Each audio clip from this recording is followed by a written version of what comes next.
Chris, do you agree with Vegas? No, I don't. I'm not surprised. Let's put it that way. Because the three-point shot, Right. that's such a factor now. The Warriors make 12 threes a game. The 96 Bulls made 6 threes, 7 if you want to round up. That's 15 points, a game more that they're getting. So I get why the odds makers would favor them. And remember, 96, the three-point line was shorter. Right. That's when it was 22 feet. It's 22 feet in the corners now. Right. So it was that way all around. But what the odds makers didn't look at, in my view, is the heart, the intangibles, the mental toughness. And I'm not being critical of any of these Warriors' mental toughness, but nobody that I've seen had the type of mental toughness that Michael Jordan had, especially in 96. Thank you. He was on a mission. Remember, the year before, he had been knocked out of the playoffs in Orlando. And Nick Anderson had said, number 45 is not the same as 23. I can see Draymond saying that. Yes, exactly. I can see Draymond saying he's not the same as he used to be, and that getting under Jordan's skin. Yes. So I would go with the Bulls, not only because of the intangibles, but because they had the players that I think could defend Golden State much better than Cleveland can. You have Jordan on Klay Thompson. Jordan's not going to play. Jordan's want the challenge. He wants Steph. Well, Ron Harper's taking Klay. You could do that. They'll both get on them. I got you there. Dennis Rodman and Draymond, and I think Rodman could get with him.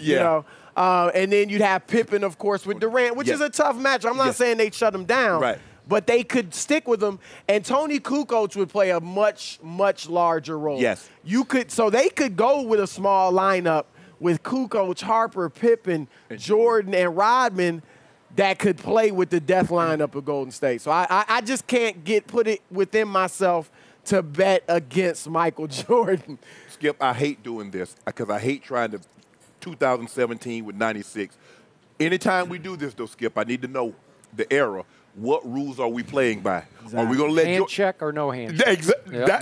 Because if you're going to let Pippen and Jordan steer them wherever they want to go, I got the Bulls. If you play with today's rules, no hand check, and you can't beat them up like they did back in the 90s because you come down the lane. There was no flagrant. There was really no flagrants back then. You really had to rip somebody's head off and throw it in the stands for you to get a flagrant foul. So if you're going to play with those rules, I got the 96. But if you're going to have the game free-flowing, open like it is today, I got the Golden State Warriors. But I want to see this game for one reason.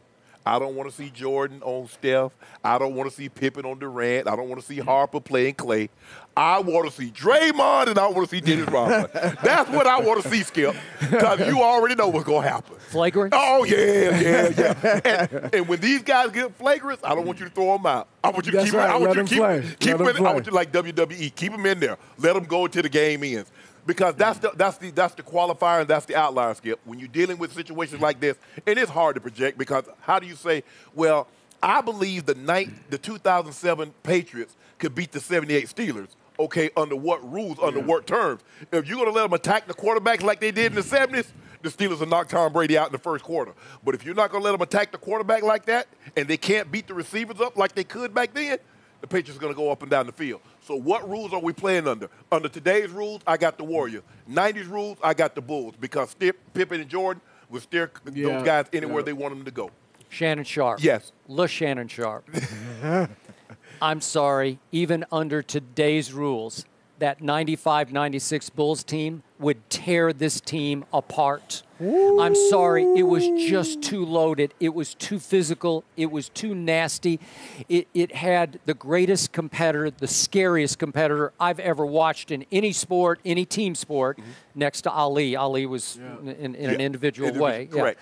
But, hey, these guys, I covered the team in '98 when they terrorized the playoffs because the other teams would tell me after those games, we had a hard time getting the ball past half court. I know the rules are different, but they just couldn't start their offense deep enough into the half court because you got Pippen, Jordan, and Ron Harper across the front, and they're all so long and so tough-minded, elite defenders, and they took pride in it. And they took pride at just suffocating the ball handlers. So they would make it so hard on the Golden State, whoever's going to handle the ball outside. And let me just, to refresh people's memories, that 95-96 team through the playoffs, it swept the Heat. That was Alonzo Mourning and Tim Hardaway.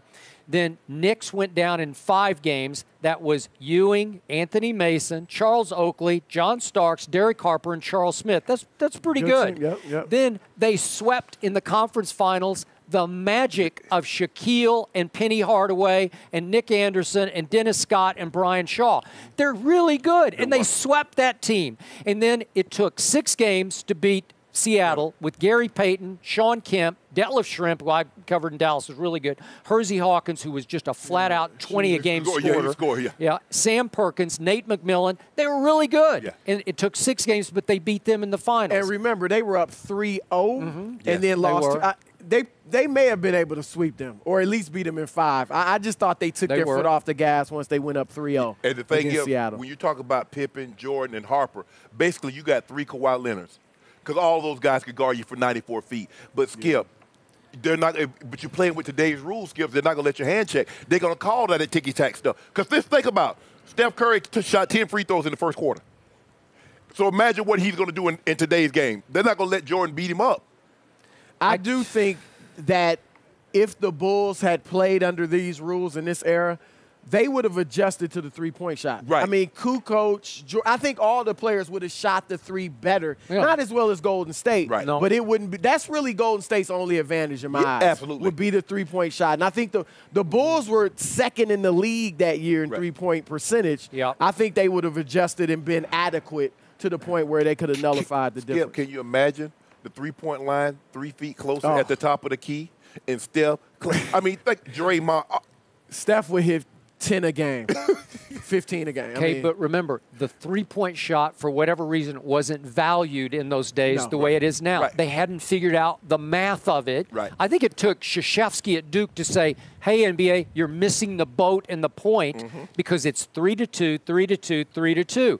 Just keep shooting threes because if you make X threes, it's going to be +3, and it's going to add up over 4 quarters, and it's going to give you a huge advantage. Yeah. Because probably 40% from the three-point line is better than 50 from 2.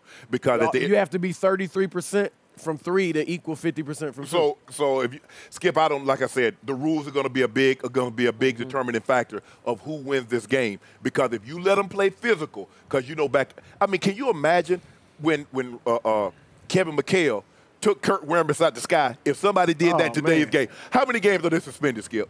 Are they playing any more? You're out of the series, and maybe the first 5 for next year. I mean, seriously. So that's the way they play. If you're gonna let Rodman and Longley and those guys beat them up, if you're gonna let Jordan and Harper and Pip steer them wherever they want them to go, they got no chance because, like you said, they're gonna cover them 94 feet. So you'll never get an opportunity to get into your offense.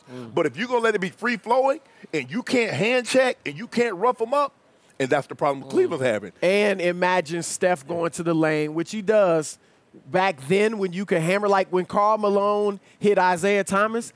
If somebody does that to Steph. Yeah, 44 stitches later. Dennis Rodman. Can you imagine, Skip? That shows how tough, when you mention the teams Jordan went through, those Knicks especially, I mean, Mason, Oakley, Ewing, and Jordan's going to the hole against them. Yes. There's some football being played. Yeah. And by the way, I just have to defend this, but the first Jordan finals opponent was the 91 Lakers, and I realize Magic was older, but that was still a really good L.A. team. And when you look at what that L.A. team did to get to the finals, they went through that Run TMC team in Golden State, remember, with Chris Mullin, Richmond, and Tim Hardaway. Marshallonis was on that team. And they beat them in 5. Then Portland was just loaded with Drexler, Kersey, Duckworth, Terry Porter, Buck Williams. Remember those teams? They beat them in 6. They swept Hakeem in the first round. So it was really a good Laker team. I'm sorry. You're pushing back on the notion that this Warriors team is better than any team Jordan faced in the finals. Yeah, I just don't see it. Maybe they will prove to be, but they haven't proven The Warriors are better, I believe. Yeah. Because the names you're mentioning, they're not Hall of Famers. We haven't they're even not played all-stars. Game 3 yet. Yeah, let's see what happens. We're giving Cleveland a shot. I'm feeling good about Cleveland. Winning tomorrow. But here's the thing. We've never seen a team play like the Warriors. They have MVP in their prime. Exactly. They're not 30. We're not talking about 35 when Bob McAdoo teamed up with Magic Johnson and Kareem. We're not talking about Bill Walton teamed up with Larry Bird. We're talking about under 30, back-to-back MVPs. I got it. On paper, it looks great. Yes. Legacy so far has not been built yet. So what would they have? What if they win this series in 5 or 6 games? Well, how about in 4? That would be impressive. Would that convince you? What, that they're the greatest team ever? No, that they're better than any of the teams Jordan beat in the finals. I got to see these next 2. I don't think they're going to do this. I think Cleveland's going to win Game 3, and we might have a different conversation on Thursday. I still believe even if LeBron them comes back and wins this series, I still believe the Warriors have more talented players than anybody Jordan's ever faced. He's playing these 4 guys, they're going to the Hall of Fame. Draymond Green is going to be Defensive Player of the Year this year when they have their award ceremony in New York. They got 4 All-Stars, Skip. Think about it. A third of the All-Stars in the Western Conference came from one team. And 3 of them blew a 3-1 lead to this team last year, right? and guess what? And guess what they did? They went and got the second best player in the NBA. Right. And he's proven what in the postseason? He got fourth leading scorer all time in the playoffs. I've seen him come up really small. 28.5 points per game. And no ring. All he's doing is 35, 11, and 7 right now. Well, we'll see.